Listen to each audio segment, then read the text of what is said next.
Saúl Ancona, tú viviste aquello también. ¿Qué tal, mi estimado José Luis? Muy buenos días a todos, a la mesa. Pues sí, yo le llamaría la tercera temporada del Kiwi Turístico, como si fuera una serie, ¿no? Haciendo un poquito del antecedente o del marco histórico, pues ya va a cumplir 35 años De aquello. de aquello, y todo empezó en el 91 cuando se hizo la Eurobolsa Mexicana de Turismo, que se acordarán que se hizo en el Club Campestre, no había ni siquiera recintos. Y se hizo en el Club Campestre precisamente para lanzar el programa Mundo Maya.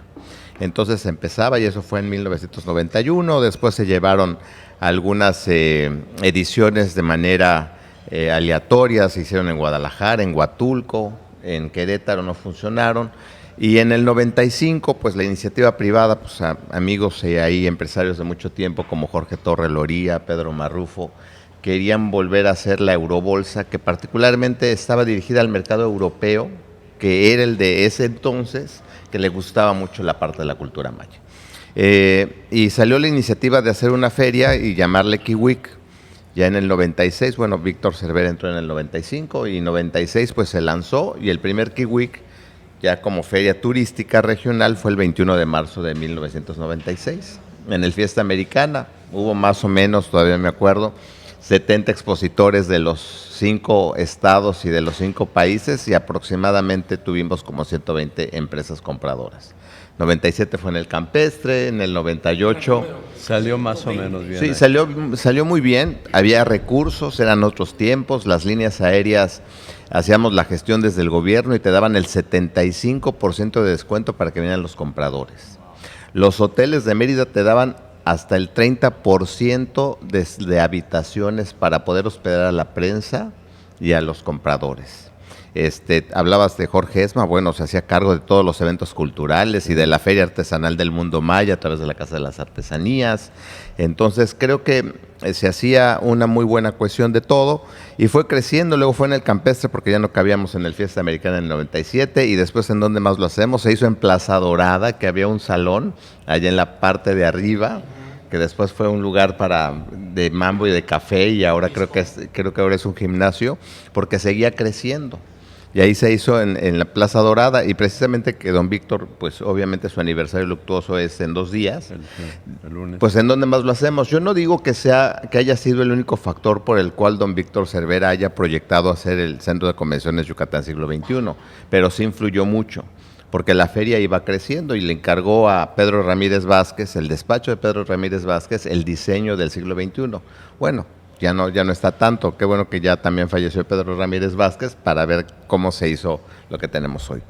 Y ahí se llevó el Kiwi, todavía todo. 99 se defenestró, 99, 2000 y 2001 entró Patricio Patrón con Carolina Cárdenas, y fue la última feria del Kiwi en el 2002, por razones que bueno, políticas, están de más.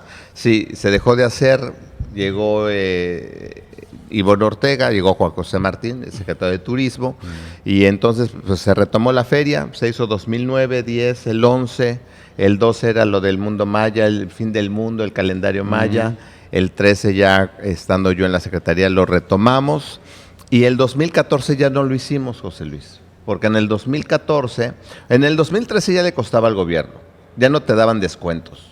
Ya los hoteles iban bien y ya no te daban habitaciones, entonces todo teníamos que absorberlo.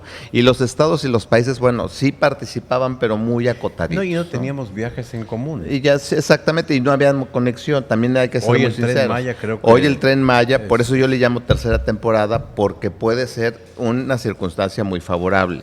Entonces, en el 2014 no lo hicimos por una sola razón. El Tianguis Turístico de México se hacía en Cancún.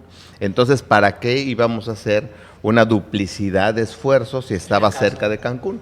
Y entonces ya no. Y en el 2015 lo hicimos de manera virtual, simplemente para darle una continuidad, pero más como bien decía Darío, que va a ser en el 2026, como enseñanza, como educativos, y ya de ahí pues lo dejamos de hacer. Y ahora que se va a hacer precisamente a 30 años del primer Kiwik dentro del próximo año, en el 2026, pues esperemos que haya muy buenas expectativas. Han cambiado un poco las formas de los viajes, de los negocios.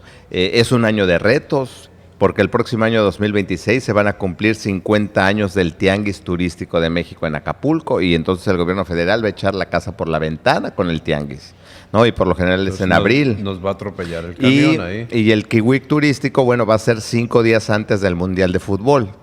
Entonces, yo creo que esos factores deben de ser determinantes, pero lo bueno es que tenemos ahí a 2 grandes decanos, por lo menos, en el comité turístico que vimos. Darío sabe mucho al respecto, pero está ahí Juan José Martín, que empezó igual que yo con lo de la Eurobolsa, está Jorge Carrillo, y entonces yo creo que le van a tener que dar un nuevo toque. Pero yo creo que en esta tercera temporada debemos de esperar nuevas tendencias, cuestiones tecnológicas, ver qué se hace con los unicornios turísticos y qué más vamos a hacer con el mundo maya y con el tren, que yo creo que ahí sí es un buen punto, pero hay que Sí, pero explotarlo. tienes que ir como Chicoche al ejército, porque ellos son los que mandan en todo. Sí, y hay que cuidar los tiempos de los negocios. Entonces, En el hay tren que Maya, acuérdate, pues, Sí. el tren se mueve por...